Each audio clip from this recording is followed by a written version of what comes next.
بسم اللہ الرحمن الرحیم۔ شروع اللہ کے نام سے جو بڑا مہربان نہایت رحم کرنے والا ہے۔ شیخ عبدالوحید تاریخی نام ہے۔ انہوں نے ساری زندگی نکاح نہیں کیا تھا۔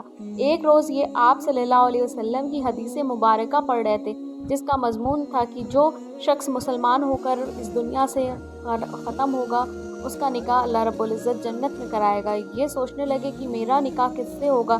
انہوں نے اللہ تعالیٰ سے دعا مانگی اور اللہ تعالیٰ نے ان کی دعا کو قبول عطا فرمایا۔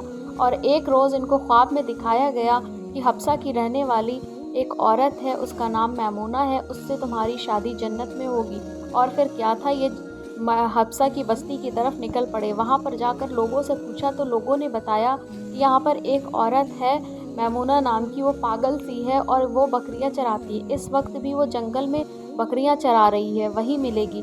پھر کیا تھا، یہ جنگل کی طرف بڑھے، لیکن لوگوں نے ان کو منع کیا کہ وہ بہت خوفناک جنگل ہے، وہ جنگل کی طرف نہ جائے، لیکن انہوں نے بات نہیں مانی لوگوں کی اور نکل پڑے۔ وہاں پر جا کر دیکھا تو کچھ اور ہی منظر تھا۔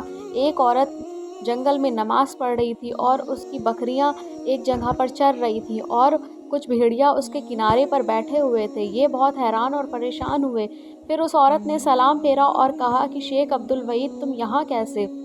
اللہ رب العزت نے تو ہماری ملنے کی وعدہ گاہ تو جنت میں بنائی تھی۔ انہوں نے بتایا کہ میں نے اللہ تعالیٰ سے دعا کی تھی، اللہ رب العزت نے میری دعا کو قبول عطا فرمایا، لیکن یہ بات میرے بالکل بھی سمجھ میں نہیں آ رہی۔ ایسا منظر میں نے کبھی نہیں دیکھا کہ ایک جگہ پر بکریاں چر رہی ہیں اور ان کی رکھوالی بھیڑیا کر رہے ہیں۔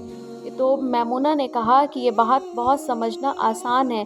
جس دن سے میں نے اپنے رب سے صلح کر لی ہے، اس دن سے ان بھیڑیوں نے میری بکریوں سے صلح کر لی ہے۔